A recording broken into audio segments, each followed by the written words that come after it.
actually going. I guess this is the thing. Hi, I guess we're back. We're still working on this whole behind-the-scenes jazz thing. Well, where we left... Jazz hands. Where we left off is we've talked about...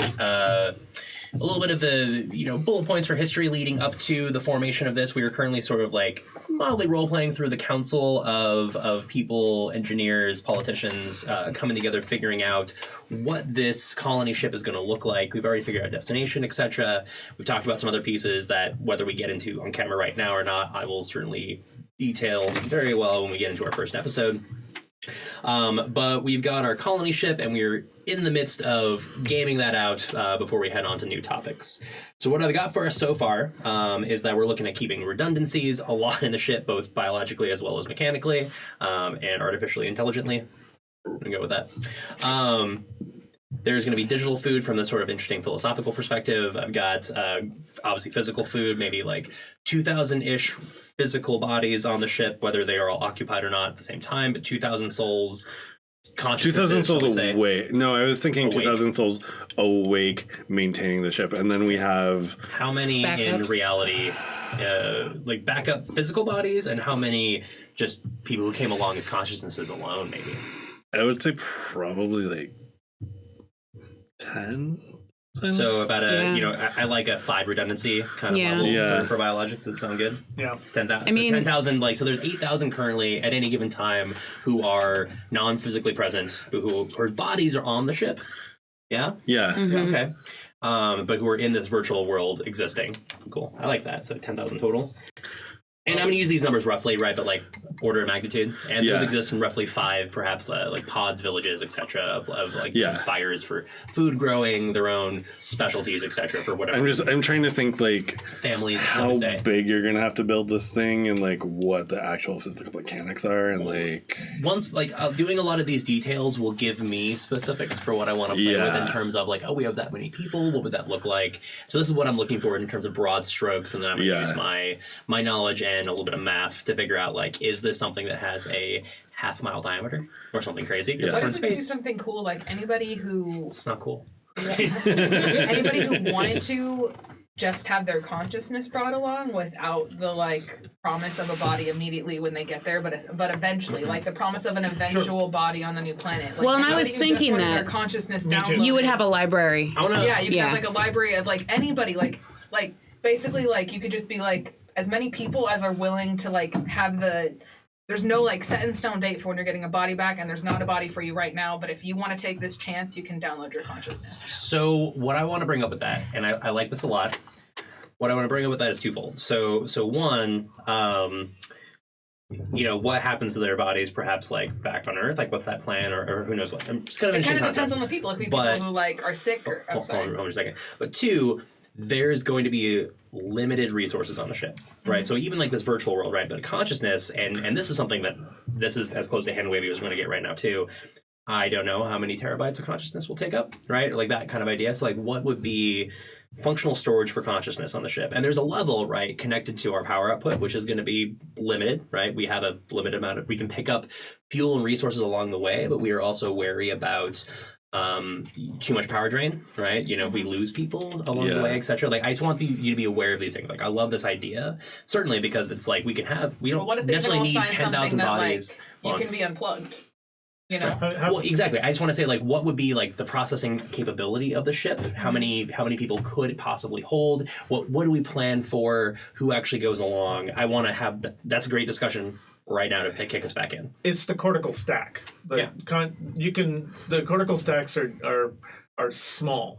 Like that's one way we're woo-woo is that we're saying that human consciousness can but that's still energy and processing power that's finite on this ship.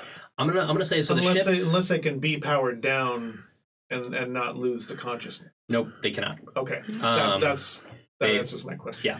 So what I'm going with is the stacks are something that are a bit of a limited resource as well, in that it can't necessarily be access later, right? But there's still like rare metals, a lot of engineering and manufacturing that goes into those. Absolutely. And so we wouldn't necessarily be able to store people like, still bring 1 million of those with us, right? Necessarily, Right. But like could be manufactured once we finally get there, or something along those lines to plug them into a body. But virtually speaking, there could be some, server, right? Some kind of idea that is like housing the virtual world that people's consciousness can be downloaded into. So my question to you is then, how like.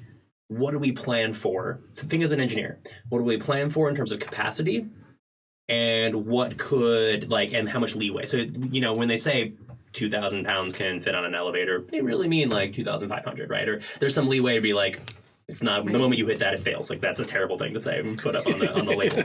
But like, what is the expected total number that we could potentially handle? Could the ship do beyond that? And how many actually go? I want to talk about that right now. Your idea? What do you have in mind? Also, quickly, what did the world population get down to post-war, and where are we at right now after that? We've certainly, I would say, buttoned down our reproduction, because with less sense on mortality for us, I don't think there's necessarily a need to be like, I need to pop out kids all the time. Mm-hmm. I mean, we're already going there. Yeah, and so and we had a radical reduction of population post wars, right? Still maybe billions, I don't know, but I want to figure out what that looks like, because that will, I think, affect our answer, right? I think if anything, we're out of billions, or at the one, we're down to at least a sixth. I don't feel like. You want to say 1 bill? Yeah. On the planet total at the time that maybe we start. Does that feel comfortable for people? Mm-hmm. I just feel like it'd be much smaller. It's still a lot of people. But we've had time to regrow a little bit, maybe. But that's a sixth of the population. You'd still have whole areas. Oh yeah, fuck. I know, that hurts. But you'd still have whole areas that would just be completely deserted. Yeah. Or do you want to do less than that? Huge gaps between. Yeah, that's what I'm saying. I think either out of the I'm down billions for austerity or we're down in terms to of one. humanity. I still want to say a large amount. We could still be in the millions. That's still a fuck ton of people. But if you're spread across the entire Earth, it's not really that much. And that also gives kind of a big impetus towards sending off a generation ship in the first place. Is that the human race is maybe down to, maybe we're actually really still afraid for the life. We realize how fragile our fucking planet is. Right, and then so in the interest of redundancy, you want to have a second planet. Is that going to be the subtitle for our series? Just put redundancy underneath my picture. Trappist transfer, redundancy. Yeah. Can we get a Mark 2.0 who shows up occasionally? Hi, I'm redundant, Mark. Just kidding. I can't relate. What about 400 million? Really trim that pop down. That makes the population. Those are amateur numbers. I like that. That's good. Yeah, this is one of those rare moments I'm going to be like, y'all want to vote? 400 good? then it also becomes easier to focus on the project too. Yeah. The less argument you have. And that's also the smaller the community, the more likely you are to bind. That's why I was saying maxing the ship out at 10,000 individuals. Yeah. You will at some point be able to possibly meet everybody on the ship.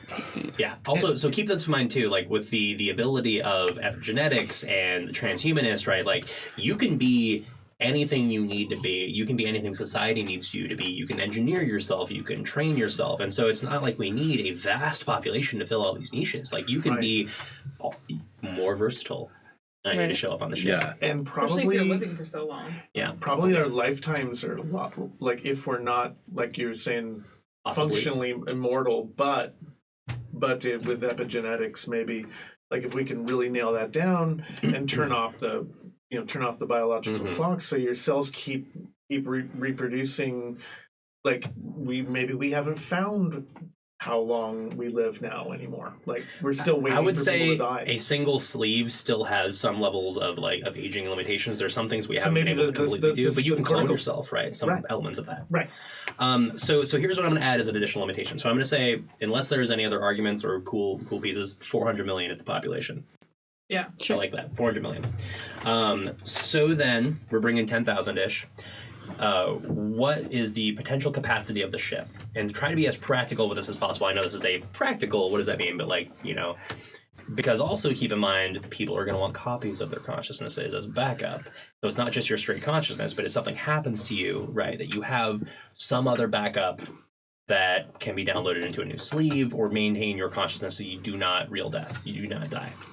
So that is going to take up space, right? So if you tell me 100,000 consciousnesses can be housed, let's say, and that maybe is on the high end, I don't know, I'm just going to say. That also means that that maybe 50,000 people can have a backup copy, right? Maybe the population is only 10,000, you have multiple backup copies. I don't know. I want to keep that as a thought process in mind too, just for functional storage space, because we're still in a limited ship going somewhere. Mm-hmm. One other caveat we haven't talked about yet, which is we'll play into this. Since we haven't really extended outwards into the universe, right? This technology is still relatively new. The ability to long distance cast your consciousness is very limited. Like basically, once you leave our solar system, that's when all functionality for that breaks down, right? Like we bounce people around to different ships and maybe like small little bases on Moon, Mars, Enceladus, things like that, like different planets and areas, and we've had some mixed results, but solid with that, right? Basically, you can't send people home. Yeah, so once we get out of the solar system, there's no like popping back to home or receiving new people. I want to be clear, right? Communicate, sure, not faster than light, still communicate, right? But that's what current tech is, at least. Mm-hmm. Question mark future.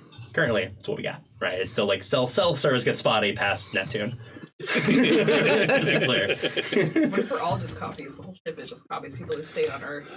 We all redundancies. Right? Yeah, we that would get terrifying. There's only 10 people on the ship. We don't know. Actual different people. It's terrifying. Actually. I also it leaves room for sort of like people trying to work the system and being like, well, I need a few more redundancies, like because I'm more important, or like. Mm-hmm. I want to leave that. I like that as that's my bullet point, right? I like that a lot. Like I want to leave that delving into those details to be like in game as we play around. Yeah, go for sure. There. But for now, I want to just talk numbers. So what do you think? Y'all think?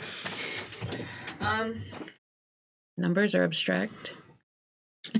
True, but they also have to be very real in this. No, I'm just saying them out of my butt. I'm letting you know that from my Yeah. from my thinking and my I literally don't have anything in my experience that helps me gauge these numbers. Is what I'm trying to tell you.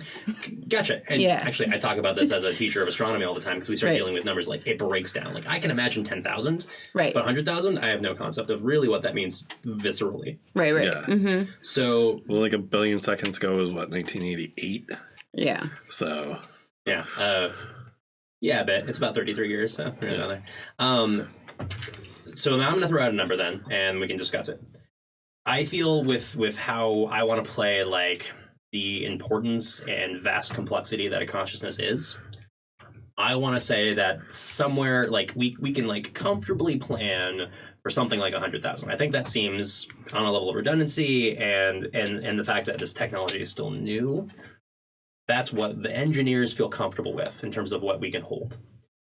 So realistically, meaning maybe more than that, but that's kind of where we say like, hey, without there being any problems, 100,000 seems okay. So for those who are officially crew, those who are cycled in and out, who have physical bodies, maybe there's a level of hierarchy there we'll talk to in a minute because I really want to get to hierarchy. That is going to be restricted to the 2,000 to 10,000 numbers, right? Yeah. Those are the people who are on the ship, who are crewed, who are chosen. We still want to get to that chosen discussion. So of that 100,000, that includes redundancies, etc. So let's presume that those 10,000 have 2 to 3 redundancies built in, right? Because they are important and crew like priority, right? In terms of like mission prime. Yeah. So let's say 30,000 spots are taken up with crew. Good. So it leaves 70,000. How many of those do you think are taken up by people on the planet who want to come along?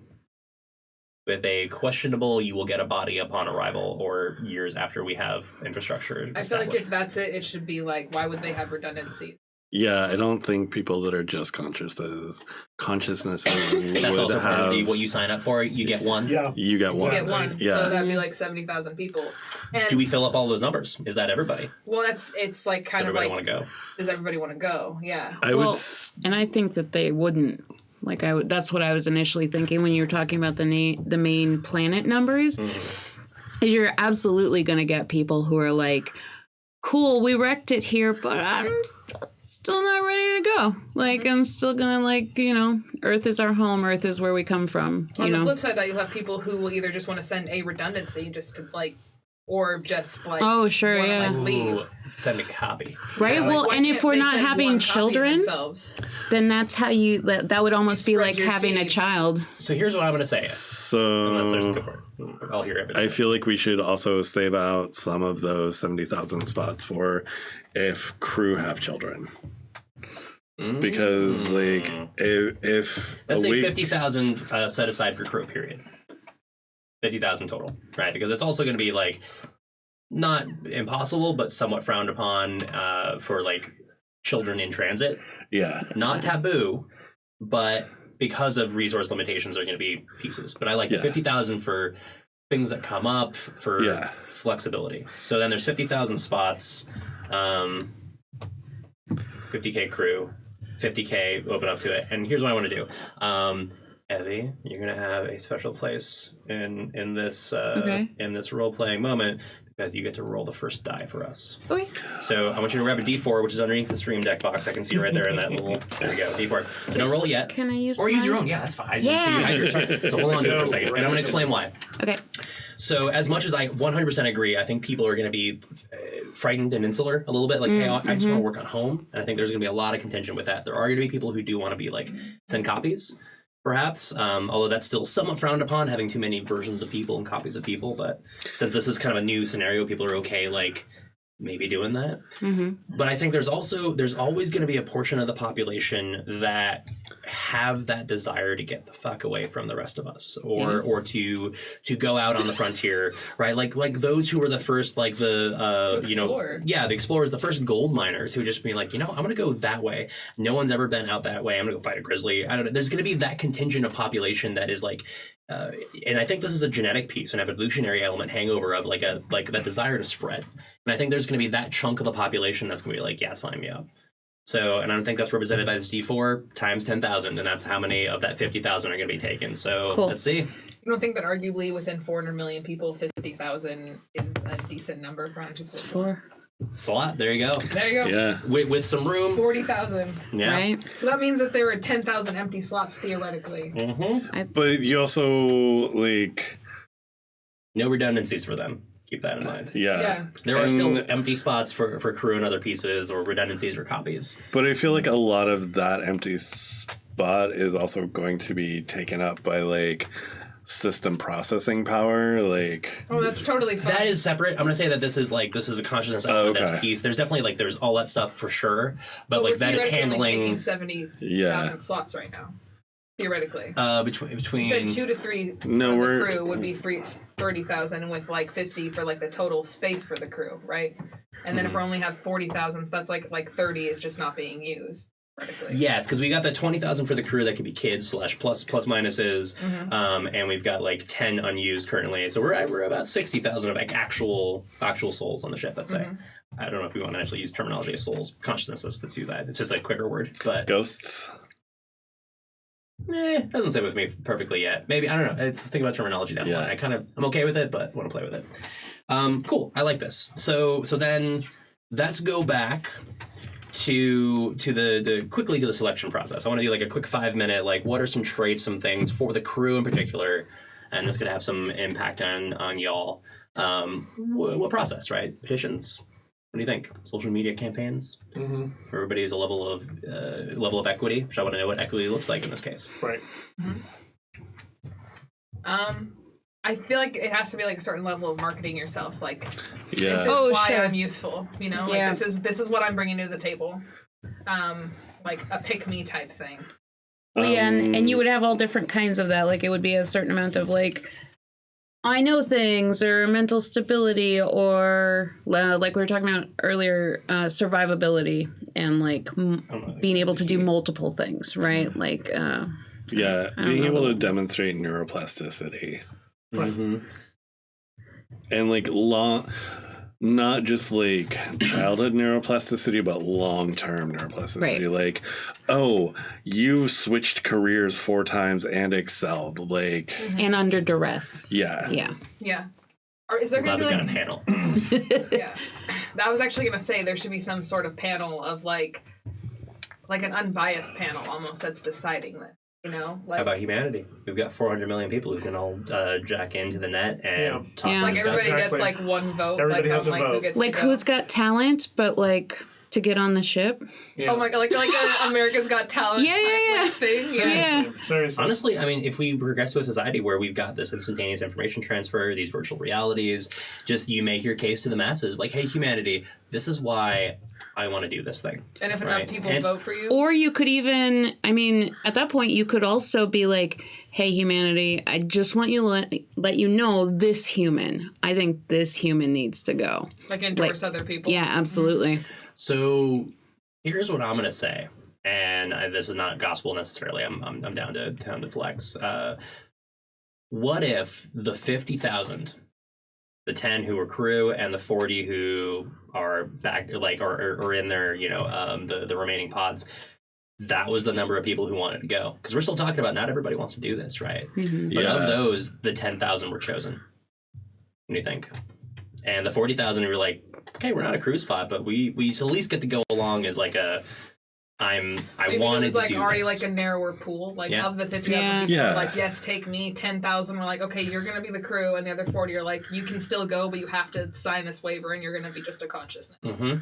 Yeah, because you have to think about like not everybody in that pool of 50,000 is going to want to be able to do things like clean toilets or learn how to stitch wounds or like maintain body recycling. Well, and that's the hierarchy part, right? I imagine that there's despite us eating the rich, I imagine that there's still going to be people who are going to roll out and try to be on top and have some kind of whatever it looks like resource, like what money, what, you know, however you want to phrase that, in order to be like, okay, getting on the ship, I this is my space. I'm buying my spot. But we sort of put our foot down and we're like, okay, but we don't trust you with the backhoe. Like, yeah. Well, but that's where the world voting comes in. Being like, look, if you're just bringing fucking cash to this, what does that mean for us right now? Yeah. What is cash? So the world gets to decide who are the 10,000. If you just have cash, like that doesn't mean that you have the versatility to actually crew and like learn and do these things. And I also want to think about this as a perspective for your players or the characters that you create. You are all going to be crew, FYI, at least for this first piece, first consciousness. That's what I want you to be. Yeah. You go forth into the stars with the confidence of every single member of humanity at your back. That's really heavy. Yeah. that's awesome. But you're also the type that generally, like, for some reason, you're chosen, right? And there's a lot of like humanity is varied in that there's a lot of varied reasons you probably got chosen, but I think that's powerful. And there also might be there might still be like stars, like people who are just become so charismatic and contribute to human culture in such a way that they are absolutely revered. And I mean, not to say the T word, but he marketed the fuck out of himself. You know what I mean? Like there could there could very easily like be someone like that. Unfortunately, not in this world. That as page 2 states, and this is where the joke I sent out last night via the social media, right, was like, there's zero space for bigotry or fascism in this world. I love that. I just meant there could be total like shit humans who just like there's individuals. People are stupid. Like yeah. Well, but like we've trimmed a lot of that. That's true. Yeah, but maybe Paris is not coming with us. Oh, I was thinking more Miley Cyrus. But... She'd come in like a record. But with 3 PhDs. Yeah, I'm like 100%. Miley Cyrus has actually got some use. Yeah. Also PhDs. Miley get a PhD. You can come on our ship. We'll talk. No, I like that. I like that a lot. But there might be people like that. People who are largely there as representatives of human arts and culture. They might be shit on ship work. But here's the thing: it's like they will have a purpose no matter what, and I want to make sure that is clear. Like those who are crew have a purpose. True, but they might be unstable. They might. Are you talking about Kanye? They're not crew. No, I'm talking. No, but so the thing is, yeah. We take Kanye West with us. Like, Okay, so yes, they're a cultural luminary, but like a lot of cultural luminaries did come from the bottom up. Like there are a lot of them that were just born into it. Absolutely. So like I feel like our humanity would be picking the ones who are like, oh, you like, yes, we need these ideas that you bring to the table, but you also are willing to learn how to fix this air scrubber while you're painting. Yeah, you must be this level before you get in. But yeah, I agree. Yes, there are those people on board. Absolutely. Maybe not Miley, but unless she gets a PhD. But we'll talk. But I like that. And lives 200 years. Yep. Yeah. So transhumanity. Hey. So I want to transition. I feel like that does at least on like the level of crew pretty solid. There's one more question I want to tackle at the moment in terms of hierarchy came up. And I want to talk about in society as well as the ship. Is there hierarchy anymore? If so, what does it look like? And in what ways do we measure that? And not to say that these things can't develop over time, but at least at the start of where we're at in the ship, I want to see what that looks like. Is there a leadership cast? Is there still this communal voting for every consciousness that's on the ship? Do we have a single leader or a series of people who are leaders? What does society look like outside of that? I want to know what your thoughts are. There has to be a captain. Okay. Are there many captains? Does there? Yes. I feel like on the ship itself, especially as we're just embarking, we are probably going to try to like break away, and we're going to be like, no, like you're going to have. I like what you said. Like the word cast sort of resonates well in the sense of we're going to suss out people who at least initially are good for leadership roles. And we sort of decide what that looks like in various different ways. The same way that initially we might say this cast of crew members are really good for engineering and this cast is good for farming. Now later on down the line, because this journey is long, you might change that up and people learn stuff. You can ship and retool. Absolutely. Physically and mentally. Right. But I think initially... at least this is just my own personal feels, but like I feel like we would strongly be like, oh no, like we don't get we don't have a captain, we don't have like a maybe something happens to your captain. Right, exactly. Because the other thing is we have to we're trying to cultivate this interdependency. So if we're rotating out and we're moving around, like you can't have just like one dude or redundancies. Right. Steering committee. I was gonna say you're gonna have. I just like. Oh, sorry. I think that there has to be someone who, like, you don't have in an emergency. You don't have time to have a committee decision. Okay, I have something to say about that specifically. What if it was like a guild hall type leadership situation? Not necessarily that it would be split into guilds, but like there are people who were specifically like centered around like protecting the ship, and there are people who are specifically centered around fixing the ship. And yes, you can learn other skills within that, like you said, like the intersectionality of like and like so what if there's like an elected official for like each section of the ship who like is chosen by that group to kind of be their leader? And so like if we were like in an emergent situation, you know, like where the ship's engines were going down or something, obviously like the leader that was like picked by the engineers would be in charge of that situation, that type of thing. You know what I mean? Like, because it's like a fully communicated, like there's a hierarchy type situation that like if this situation is happening, it's these people's thing to deal with, and then the leader of that cast or whatever. So That's really all I mean. It's communal hierarchy rather than top down. Right. Like, we don't have a captain. One person.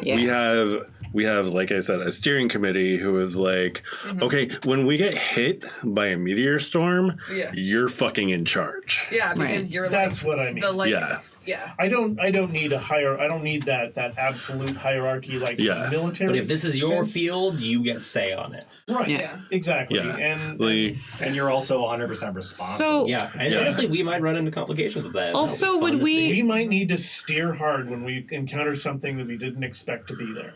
Might we come up with different terminology too? It's going to be bad. Sorry, saying it. Might we come up with different terminology too because of that? Like, So my initial response to captain is like, oh heck no, like I don't want no captain. Like that's a hard come no. Up with a term that you like. No, but I'm just saying like that would be a fun aspect to like figuring the role play is like, would we have a different sort of like verbiage for our like hierarchy? Ambassadors instead of leaders. Exactly, like, absolutely. The engineer's ambassador is the one in charge of like communicating what the engineers associates want, and like, or the voice, right? Steering.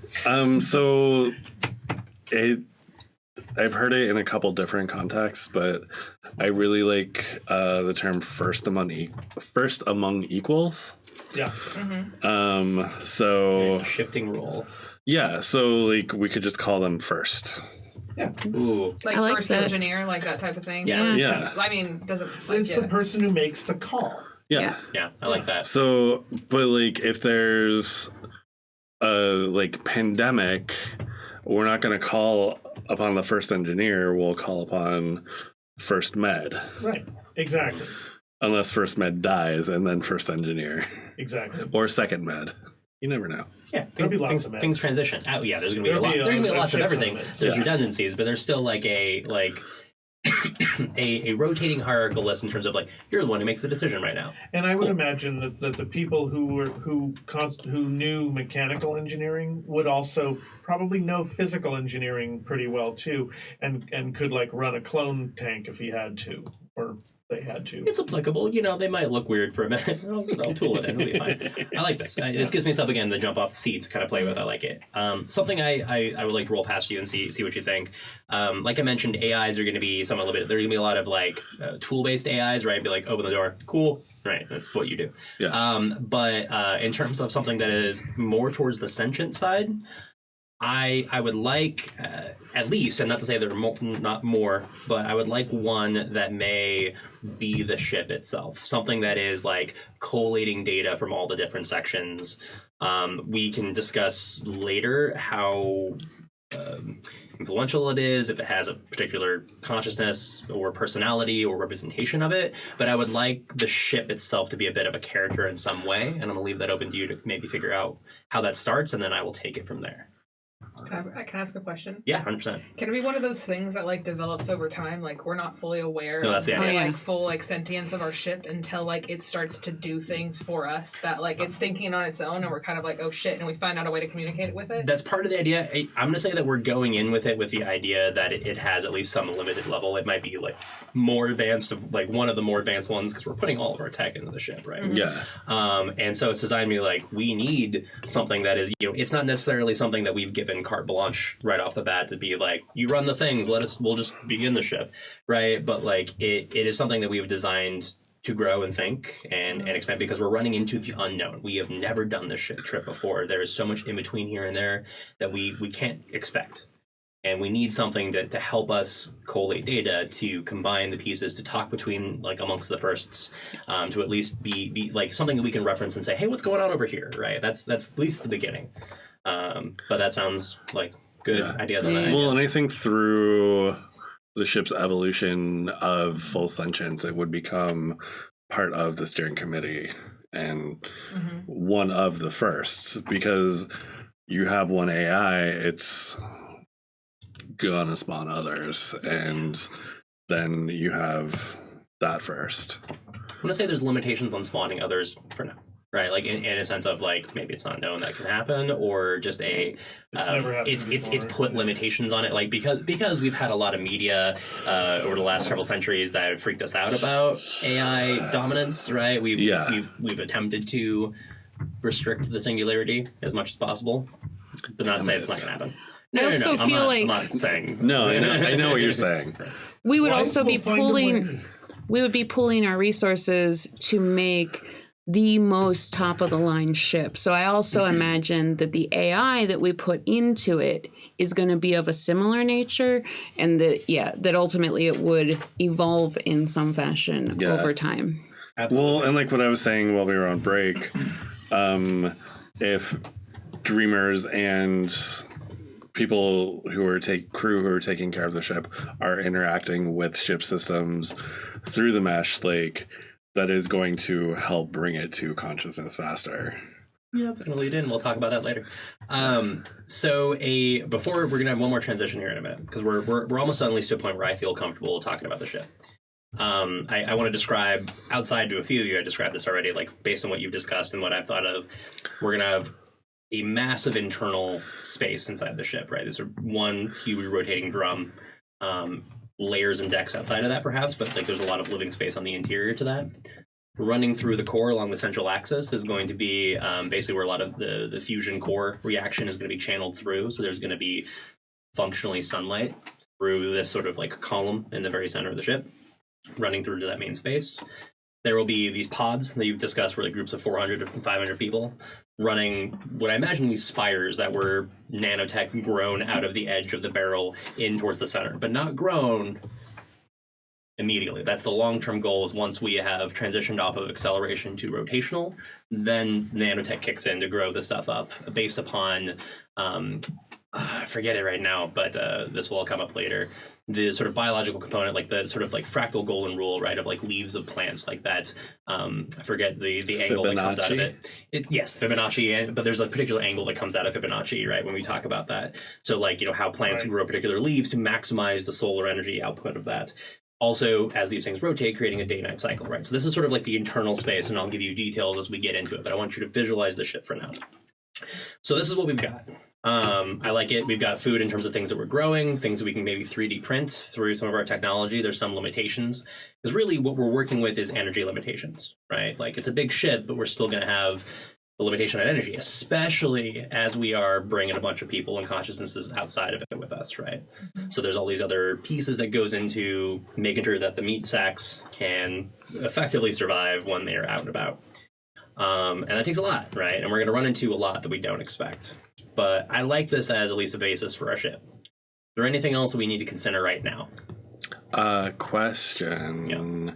So at this point we have fusion, which is fusion drives are driving the ship.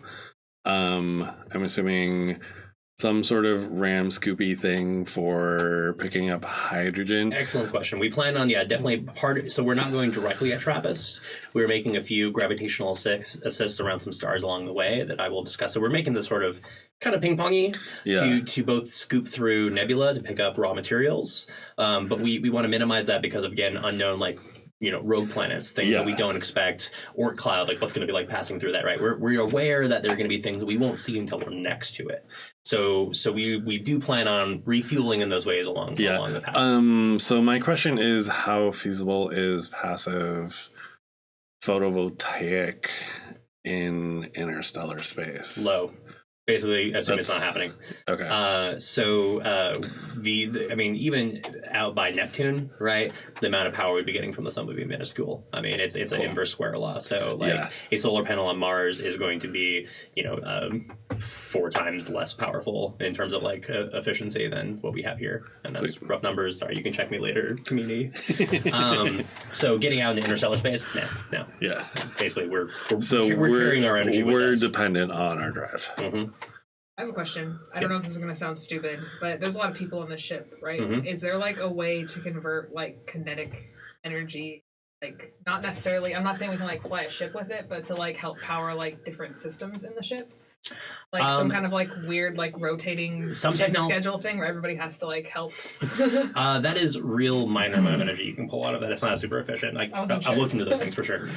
So I was just curious. So some level of kinetic energy will be basically like your body implants, Apple Watches, things like that you have tech on you is going to be powered via like your sort of like biomechanical energy / your motion, right? Like that's going to be okay, but it's not enough to power the ship as a whole, I would say. Yeah. So I have a major transition I want to get into, but I want to make sure that we are done with this for now. What do you feel? Yeah. Cool? Mm-hmm. All right. So here's the shift. This is the thing I asked consent for vaguely earlier. And also, Mark, I asked you to put a pin in the thing you talked about. So we're role-playing again. You're now, at the moment, politicians on Earth, let's say. Part of the world government, whatever like the leadership caste is. We've sent off the ship. It is now currently out towards Saturn. It is doing like several different loops to kind of like build up gravitational assists to kind of like get outside of the solar system. It's still under like its own thrust.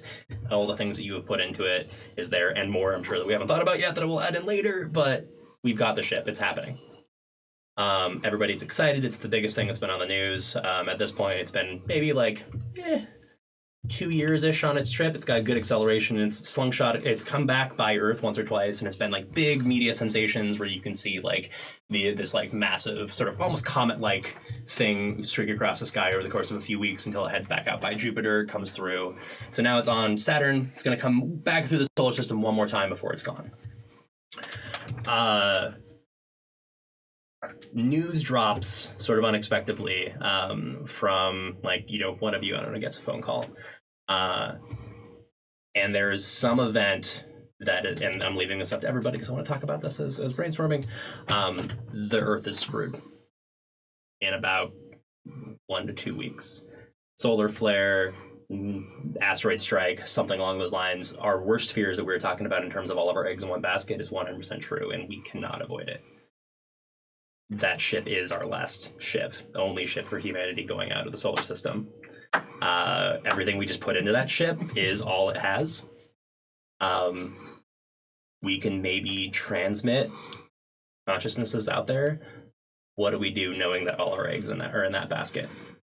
How do we handle this? What do we do for humanity? Discuss. So I will say, I feel like it's almost impossible to decide who we would send. Good. If we sent anybody. Yeah. We wouldn't. We couldn't. And if we did send anybody, we're risking our last chance, like, failing. And I think we're doing... tax the system. I think the other way, we're doing the same thing. Unfortunately, like, it would be, like, the honestly, what I see being the most awful part of it is you're creating like a traumatic experience for everybody on the ship, because ultimately we were leaving them behind. We knew that even if we left family or other tribes or whatever, it looked like we knew it was bye-bye forever. Absolutely. So we have that piece already, but we had a nice dream about what we were doing, and so we're like furthering our people. Exactly. Yeah. So but now you're all. Yeah. There's a part of me that wants to say that. I mean, it would be a huge argument. You would have people who would, because we would still be able to. We'd be close enough. We could upload consciousnesses, and you would have people wanting that for sure. Hell, I think you have people even trying with absolutely. Illegally. So here's like some guiding questions I want to add for this. Yeah. So there are going to be people who want to ship out, and since we have, like, I would say the capability, we're still within the solar system. There are people who, with this timeline, are going to want to download into the ship as much as possible, right? Yeah. So we know, and there's engineers both on the ship as well as on Earth who are like, hey. We know 100,000 was the limit. We can push that a bit. If we cut back on redundancies for the crew for a little bit, maybe all of them, I don't know, we could fit more people. But the question is, we need a level of neurological diversity for humanity to best survive, to go out on the ship. And so, do we make decisions on who goes? How, do we let society do that? Also, I want to know what disaster actually creates this. That's something I kind of want to get you involved in. Go ahead. Speaking as the shitty, grumpy politician that I would be, do it. We cut all global communication with the ship. Period. There are gonna be some gray and black market hackers who will be able to transmit, but there's not going to be any commercial transmission. We shot our load. We have to live with it. The people who can hack their way in are clearly resilient enough to be on the ship, but other than that, we can't fuck them. Just because we're fucked. I like that. That's dark, and I want it. Yeah, I really like. Then what I'm going to challenge that, and we're going to keep talking about this because I have a lot more to go with this. But what I want to do, and I'll challenge anybody who wants to do this collectively. I want y'all to think about a last message that humanity sends to this ship. We don't do that right now. But when we start, that's like the first thing I want to read. When we start the game, I want to say, hey, like, good luck. You were it for us. I don't know. However you want to do this, like, I think that could be a good tone to set. I think the last message should just be short, to the point, like, good journey. Like, we're not going to burden you with this trauma because you already left home. You don't know if you're going to make it. They would know. They would know stuff on their scan. Yeah, you know? But like, you still don't want to be like, hey, we're all dying, bye. I think that you would have... Honestly, I think you would have a hard time giving a simple response because there would be too many people coming out of the woodwork with their feelings. Yeah, everybody's got a transmitter. But no, we cut off all commercial. So I mean, I guess can you though? I mean, with the communal, like, everybody is doing this thing. I'm saying, like, the group as a whole can talk about this and figure it out, right? But I wanna see, like, how humanity gracefully goes into that dark, right? If we do, or what we send them off, or, you know, what little we manage to maintain, but also, like, is there anything more that they can do to ensure the success of this mission, or to, like, you know, preserve any bit of humanity that's left in the last 2 weeks? Like, what can we do? We can't build another ship. We can't send things out, right? That's not happening. So if it's like, so what I want it to be, just because it's so dramatic, is I would love a solar flare. Just because the two things about that, what I love is that, honestly, if the time frame, even just 2 weeks, even with that person who really wants to go, you can't. By the time you get there, you're just going to burn up with everyone else, right?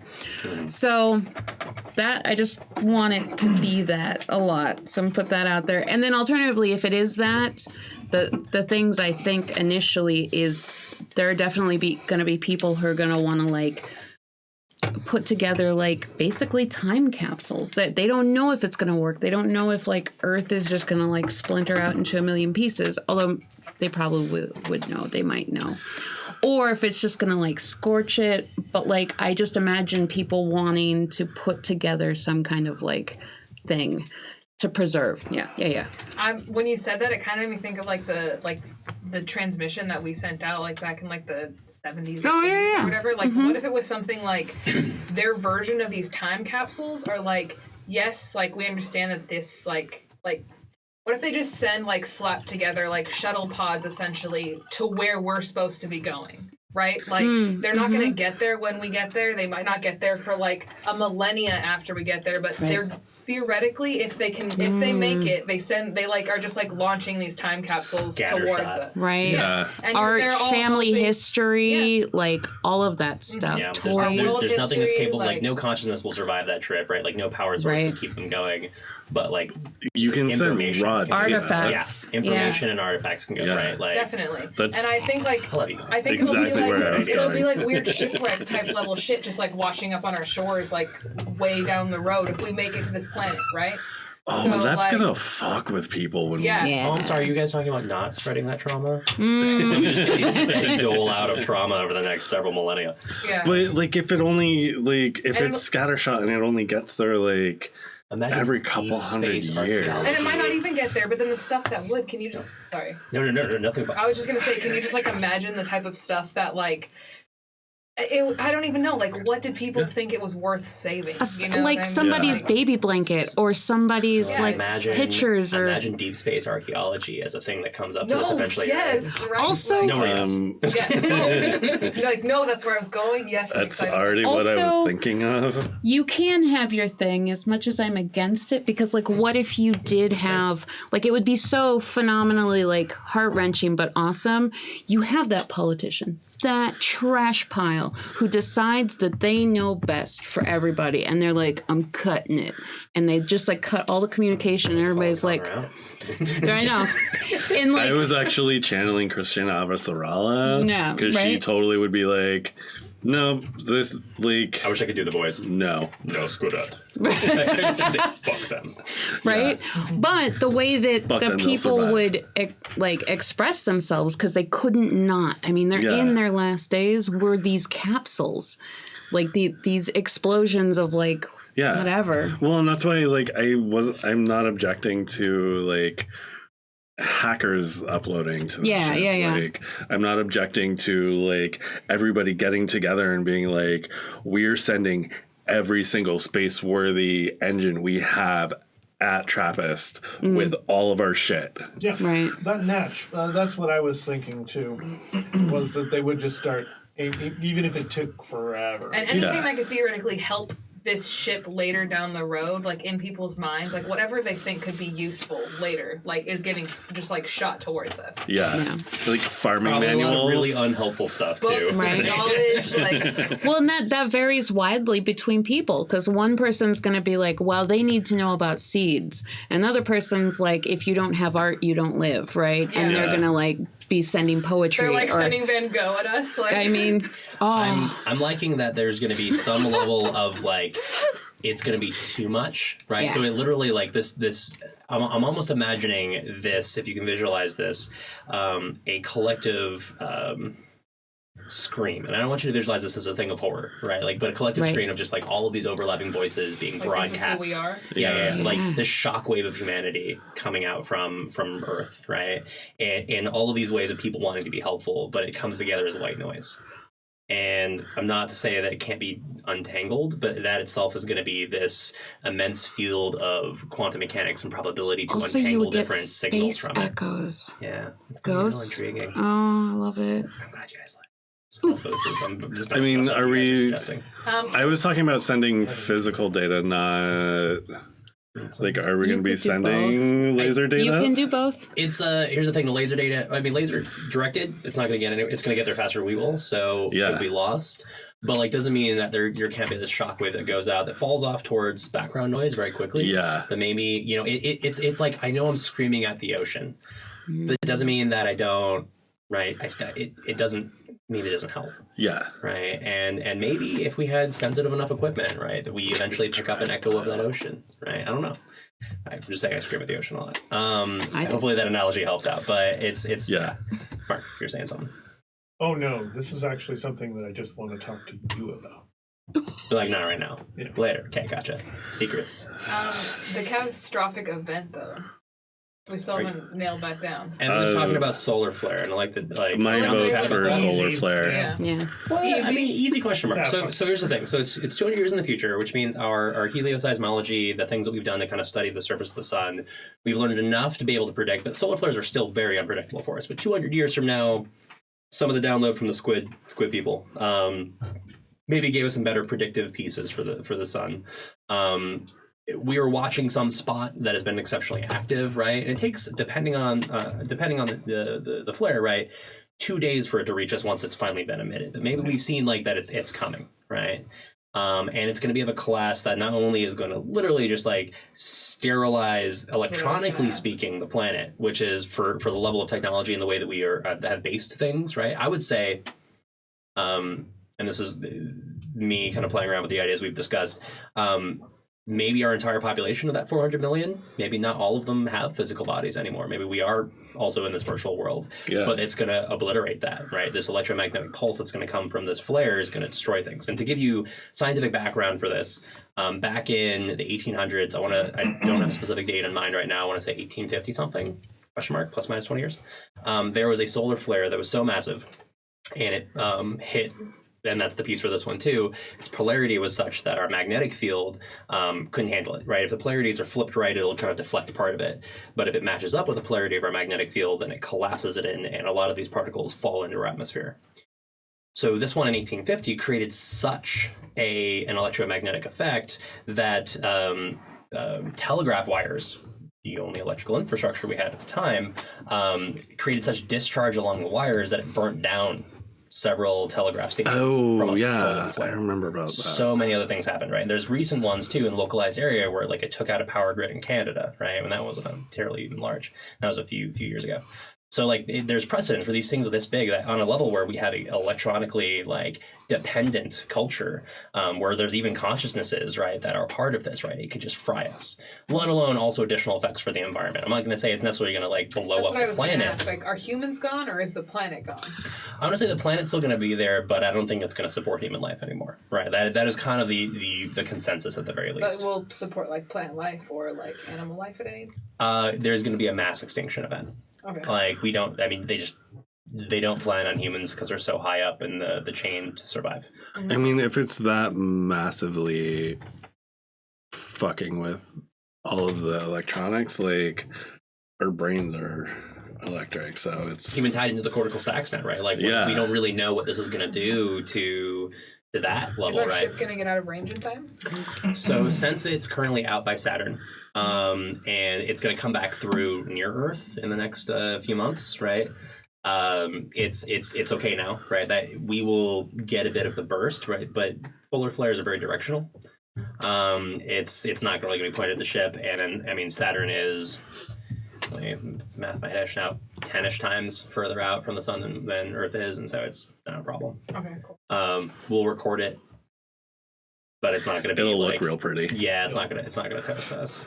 It'll look great as our entire civilization. That may be a flavor thing that I'm already designing now for you guys in my head. You guys are gonna cry. First episode, it's gonna be great. It's gonna be like up first 2 minutes, crying. Of worlds is what we call it.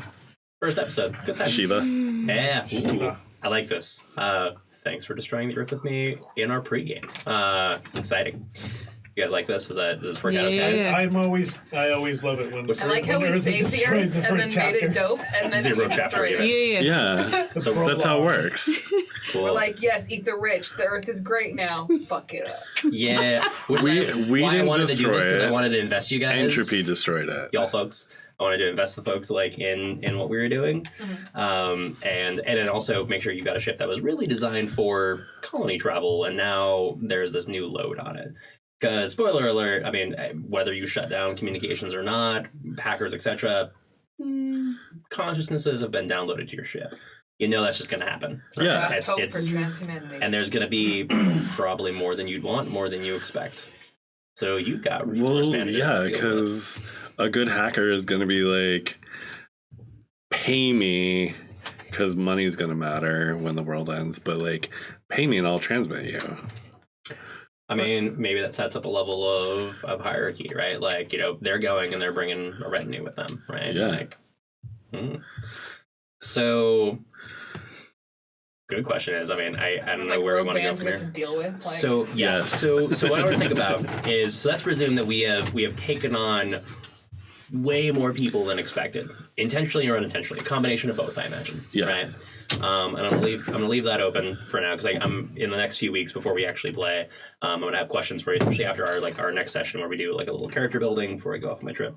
I'm also going to leave you with some homework for funsies. Like, I want each of you to start thinking about this now. Homework. Think about, mildly, maybe it's a terrible word. No, flavor it's fine. building. Flavor building. I want you to add to this beautiful potluck of sci-fi that we've got going on. Yeah, no, Better? totally. No, Make me I a was. Better. I was just making a scene because I play another game with a friend of ours, Ryan Mullen. You're already cheating on us. Pre-cheating? I don't think that's a thing. Maybe you're the other woman. ooh. But Ryan keeps apologizing for sending me things to read, and I'm like, no, it's totally fine. Like, Never apologize for reading. I'm not like, I'm sorry I didn't read it right away when you sent it, but like, I will read it before we play. Mm-hmm. Yeah, right. You're good. I like that.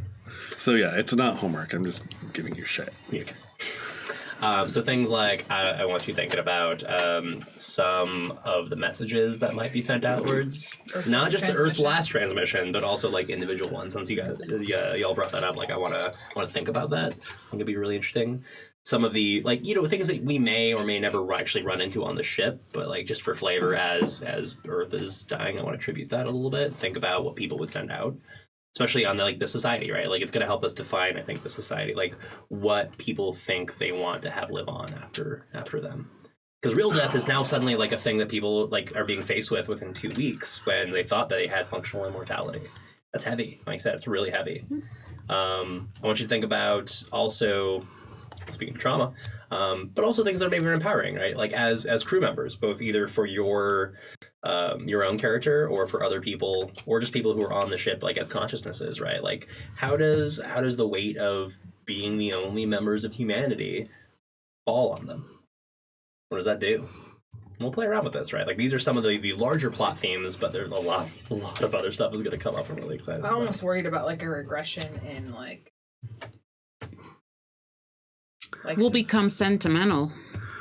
Is that what you're saying? Like kind of it's like all that, nostalgia but also, porn. like, yeah, we've gotten to a point where like there's so much like acceptance and like everybody's like really about like equity and like trying to help each other. When you get to a point where this is all that's left, that's when you start seeing people like hoarding mentality and where like capitalism can start kind of worming its way back in, because like if you're worried about an uncertain future, then you want to collect more than the person next to you to survive that uncertain future. Yeah. So this brings up, like, I agree that that's an interesting conversation, and I want to talk about that. But I also think that the way the ship has been designed, y'all did a really fantastic job with that. There are limitations built in. There's only, as it currently stands, 10,000 physical bodies that make up humanity. At any given point, only 2,000 of them or so are inhabited. Maybe that changes, I don't know. But either way, like that means, and that those are crew members. Can hackers hack their way into the bodies? Not saying that can't happen. There are safeguards for that, but not to say that cannot be circumvented. Especially if somebody is able to circumvent a global blackout to get transmitted to the ship, they may have some skill. But either way, I mean, you're also the cream of the crop. And generally speaking, humanity also is, as y'all have designed, humanity is kind of the best of the best at this point. Yeah. We all, like, everybody in humanity knows who the crew is because they are the most popular, most recognized representatives of our humanity who was chosen. Oh, I'm going to be popular. Yeah, I mean, to a certain extent, I mean, you know, at least you're known, right? You know, on some level, right? Like you are known when you're in the virtual world.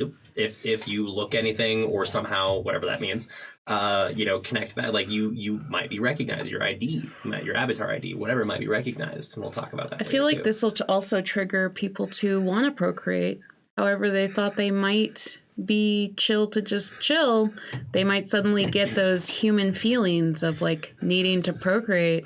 So question then, can that happen in a virtual environment? Because my tendency is no. Can a like a consciousness procreation create another consciousness together with somebody?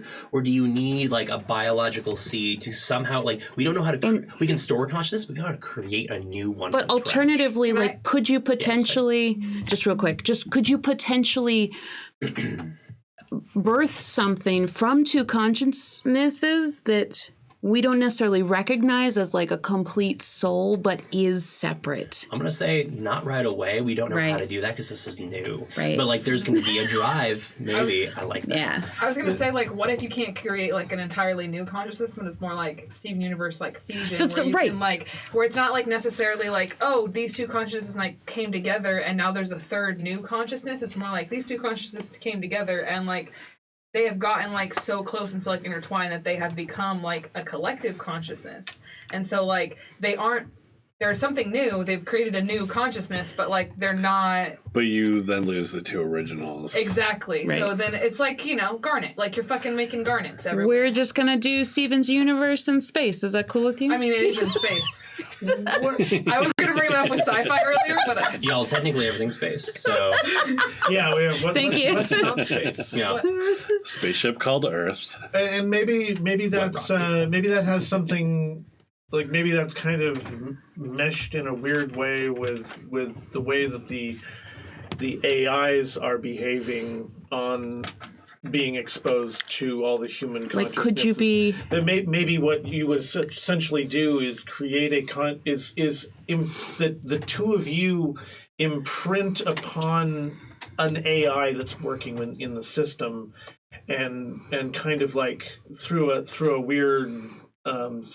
Like synergy, something a unique consciousness occurs that's kind of like the AI plus, and it contains aspects of the psychological makeup of the two people that like had that sort of like intense connection in the and mesh. It's interesting because I was thinking about this earlier, but it didn't seem really relevant at the time, is this idea of like for AI development, because we're leaving Earth, like we just have what we have.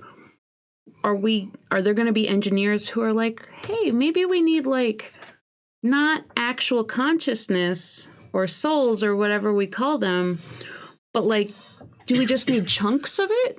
Like maybe we just need chunks of things to build an AI or to better like manipulate. Like IKEA minimalist consciousness engineer. Kind of. Maybe they're a little thirsty. But is a chunk going to be aware? No, that's the thing. Is like, so a chunk would not be aware, but like it would be more for diversity, right? Okay. Like for mental diversity, essentially. The same way that you would maybe store certain aspects of DNA for biodiversity, you would do the same thing with certain mental processes. Oh, that was what I was pointing at you earlier that I wanted to insert that in earlier. Is what? No, keep going. No, I'm sorry. What we were just talking about a few minutes ago. Would there be like fertilized zygotes? No, but there are 10,000 bodies that are full of gametes. Yeah. Yeah. So we can clone things, we can 3D print things. Because of where we're at with technology level, we didn't send any fertilized because we didn't really need. So we don't need genetic diversity as much right now. We have 10,000 bodies that are full of gametes. So you can just like hold on, cross-talk. Sorry. Continue first, and we'll finish ours. You can take one ovum from this body and one sperm from this body and put them together and then put them in the clone tank. Good point. And that's what I was just talking about, I think. And so they're already being stored in the bodies, so you don't have you don't have to store zygotes. Yeah, we basically just put people in a blender and then clone it, so it's fine. Yeah, I didn't think of you, a little bit you. Gotcha. So I think that answered the question that we were talking about. Yeah, that's what I was about to ask you. We have the ability to. I mean, at this point, and technology is going to progress as we're on the ship too, right? Like we have the ability to kind of like tweak and grow and add new things. Right. So with this bombshell, one last piece right after this, but like. So what I was talking about was like way less tech than cloning, like literally just putting two cells together and letting that grow. Yeah, it's like a completely new like genes there. Work out. You put it back in the recycling tank or whatever. Yeah, but you don't. I mean, no. You don't have to have, like, it removes the physicality of having to have two humans coming together having sex. And then you have humans without belly buttons. Yeah. Oh, dear. That's what you're saying? You don't have to do this to make babies. Yeah. But you get to for fun. Woo! I like it. Actually, that leads to an interesting question I want to tackle down the line. Like, what does sex or sexuality even look like when you can manipulate things in a virtual environment? What is pleasure and all those things? And what would that look like evolutionarily when we don't need it anymore? That is so situational. Just a thought, right? And not that we need to answer right now. It's like, I like that as a question mark, right? So procreation is the subversive act? I mean, right now, honestly, like, it's a bit taboo with the limited space we've got on the ship. Physical procreation? But we'll get there. Yeah. Right, we'll get there. Making new consciousness. Someone's going to try to break it. We don't have room for what we have now. So I want to give you a little bit of and then this is where we're going to wrap up for tonight in a little bit. We're not there yet, but soon. I want to give you a visualization of what I imagine the virtual world is. In a broad stroke sense. I want to play with a couple concepts, and I think we're going to wrap up for today after that. So the virtual world is not a sandbox, right? It is large by human being size standard, right? But it is limited to the processing power that we brought with us on the ship, and frankly, the power output that the ship has, right? The wattage that the fusion reactor can put out. That is distinctly limited. So in order to conserve space, the inside of a sphere is one of the best options. So inside of the virtual space, I imagine looking upwards and you've got basically a vast city that is all around you as you are on the inside of a bubble, right? Where the ground is down towards the outside of the bubble, buildings and things grow inwards. It is not, constrained. It's not like buildings are like pointing in towards each other. Like it still generally feels like kind of ground, but you can look up into the distance and see like the other side of the bubble. In this virtual sense, like through like the atmosphere or whatever world, kind of ring worldy, yeah. Spherical, but kind of ring worldy, right? It's huge, it's large, it houses a number of people that I'm not going to tell you about currently, right, of consciousnesses potentially, but Sure. It is a vast area, but it is limited, right? It is distinctly limited because of processing power and just the physical energy that we have. But that's going to be the same thing if you're physically awake inside the ship. Like, you'll look up and be able to see. In the ship, if you are physically awake, the ship itself is a locale, right? Imagine it like a building almost in the physical world. So these other consciousnesses can potentially move into that, and you can interact with them. If you are physically awake, you are bound to that building. No, yeah. Yeah. If you were physically awake in the ship, though, like, if you look straight up, you will see the other side.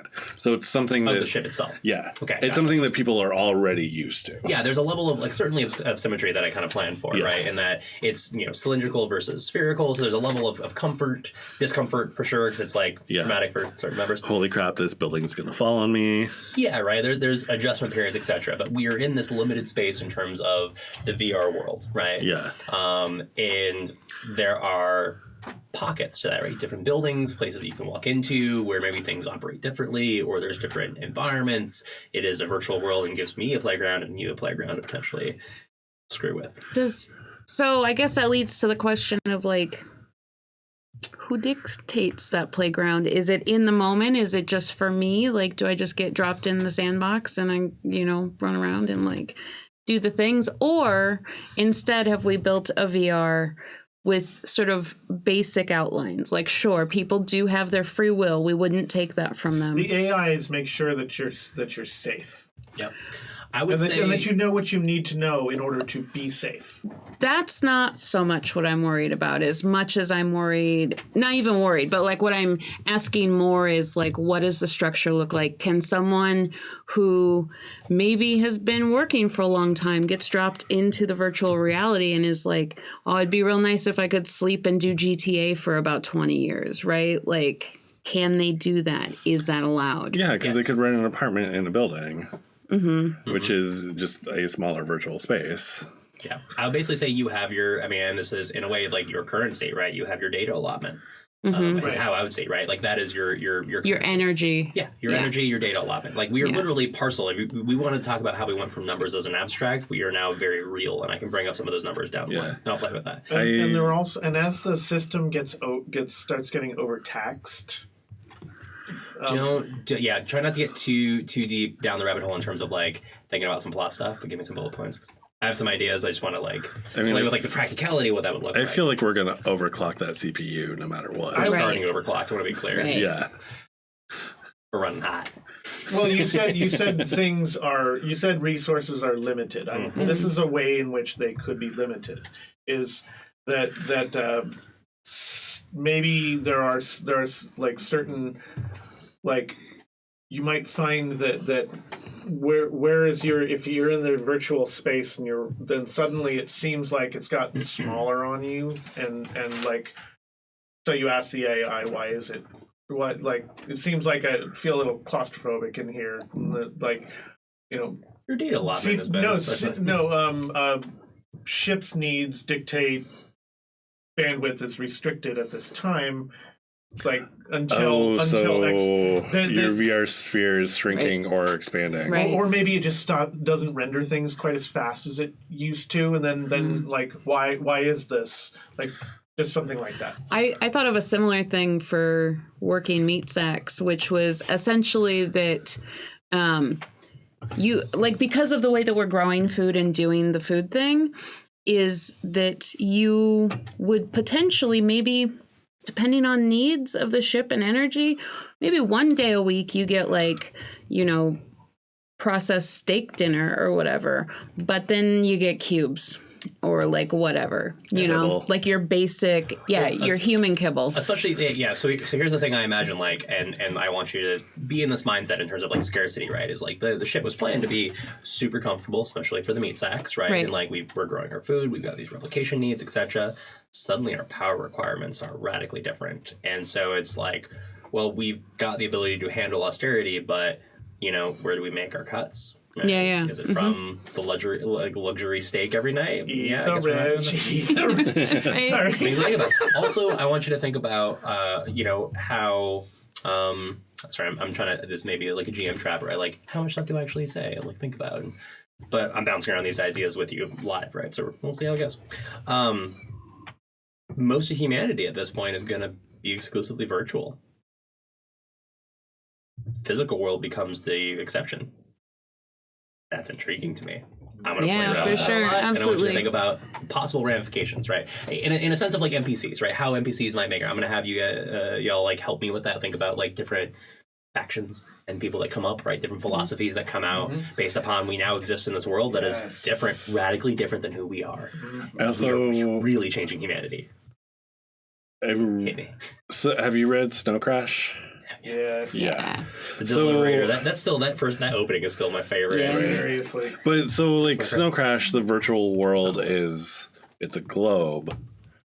And I really like how you're like, no, we're inside, so we actually have more space to expand. Right. And like when you have a similar thing in Dark City, boundaries. like when he said that, I also thought of Dark City and the way that there's a beautiful thing that they do in that movie where essentially you experience it as normal ground, as sort of flat land, if you will. And then it just shifts the image and you see how much easier it would be to have that mechanism at the middle and then like everything moving off from it. So we're gonna play with similar geometries in fun ways. I think it's pretty cool and interesting. And also, a lot of this stuff is subject to change, right? This is like I've built this based upon the limitations that we just talked about, but also some stuff that I thought the direction we would go, and we did. And not to say that this stuff cannot evolve if y'all come up with really interesting ideas or whatnot. And it's the whole point about this, and to the viewers who watching now and in the future, what I'm excited about this is that we just laid a really interesting groundwork for the last hurrah for humanity, and hopefully we make it. I mean, I said we're going to get to our destination, but I don't know what that's going to look like because it's a journey along the way. Right. What will we look like at that point, right? Will it be humans anymore? I don't know, right? Like, and that's kind of up to us. Will it be just our stack? Yeah, you know? I mean, honestly, like we can change things radically. I do want to say that one piece I will add additionally to the VR is that there is a section of the environment, and I would say there's a good chunk that is dedicated to this. I haven't figured out how much yet. That is going to be the expected environment of the destination Trappist.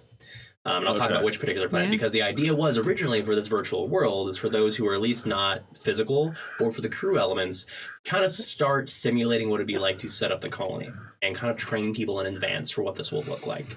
And so that is absolutely a space that we're going to exist in. Yeah, we're starting from ground -15 once we get there. Yeah. And that makes more sense to me now than just sort of like a willy-nilly VR, which was what I was initially thinking. Yeah, it wasn't just complete playground, but it was like there was a purpose to this, right? It was going to occupy minds. It was going to be you playing around with this. And so what I will say about in terms of limitations for the environment is that it is, generally speaking, the overall goal was it to also operate under similar physical constraints versus our universe, right? With AIs, one in particular, sort of like as the operating system for the virtual world. We will narrow these pieces down. There may be other additional like programs, kind of a la Matrix, right? Like who are responsible for different substructures and pieces of it.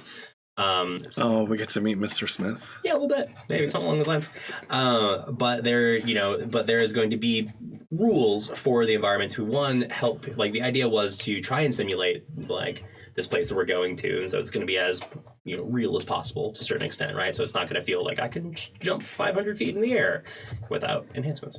But maybe things can change and be manipulated over time. That's what I say. But like that is the original goal and intent of it. And right now, you basically got this virtual world as a giant refugee location for the majority of humanity. And that's where we are going to start our campaign. As we are just in the midst of all of this, heading back through for our last final gravitational assist pass, and I completely turned my phone off, so I'll have to let texts come through. Give me a moment. But as we go back through our solar system for our final pass and head out of the solar system, basically, and head towards kind of rotational pieces. But my goal is for us is like several different phases. We may jump time at various points. We may not. I don't know, honestly. I'm going to see how this goes, but I imagine different epochs for us, right? And it may be and we continue like this for 100 years, and then we see where the next stage comes in. It may be us just diving deep into it, but I imagine we're going to run this thing chronologically, right? We're doing this journey. Yeah. But I fully feel like we may just jump into pieces as we go. And I think that's hopefully pretty cool. So, what are your thoughts as we kind of I think wrap up for the evening? Yeah, squee. Big old and it also is clapping. It's sign language clapping. Yeah. Is one okay? Can I think I've done one before, but I think technically it's two. Yeah. Everything in sign language is very intentional, I feel like. Yes. If you do something slightly different, it probably means something different. Yeah, for sure. Oh, kind of like... Well, if you do it... Yeah, there's... if you can do it with both hands, you can do it with one hand. If I had a nickel. Cool. Yeah. Well, any final statements before I read a thing from Bill? No. No, but I have things to tell you about afterwards. Cool. After film stuff. Yeah. Great. So, this side, anybody? I want to make sure I'm not cutting anybody off. No. Cool. No, we're good. Super excited. I just have one more suggested reading. Something that occurred to me, since we're dealing so much with like biological changes, but also with cybernetic changes to the human body. Bruce Sterling's The Schismatrix is where the humans branch off into two factions. One, the Shapers; the other, the Mechanists. One believes in changing the human only through biology, the other only through technology. Really great stories. I have not read that one. It started out as a collection of stories, but they've all been put together into a single book. Cool. That's all. So, nice, I like that. We will add that to our book club list that we're actually forming and forging. So then as we wrap up here, I want to say thank you to people who showed up for our first ever streaming piece. Thank you so much. I hope you're along with us for the ride. I know this is perhaps slightly different than what is expected for a purist Eclipse phase, but I think the mechanism is going to work really well for our purposes. I think it is going to evolve closer and closer to Eclipse phase, perhaps, as we go along, but we are on this journey to kind of hopefully invest in this, well, frankly, the last of humanity. That's no pressure. So I think that's going to be real intriguing. So thank you so much for joining us tonight. This world building episode will only be available for our Patreon members as well, for those who didn't show up tonight. The next Trappist Transfer episode, which will be our character generation episode, will be on September 5th. Sort of a casual RP Light episode where we are discussing, I would say, almost another mini world building, but team building in terms of what your crew members are going to look like, perhaps some of your character ideas, and I will give you some sort of details along the way. We'll lead into our first actual play episode later in September. I'm going to be on a trip, so it probably will not be towards the end of September. We will give a specific date as we get closer, so probably end of September, perhaps first week of October. I will be more specific as we get close. Cool. Awesome. Deal. Otherwise, that wraps us up. Thank you all so much. This was better than I freaking expected. I am super thrilled. ASL claps. Yay! We learned a thing. And regular clapping's terrible. done. I should have had somebody to work that. Much better.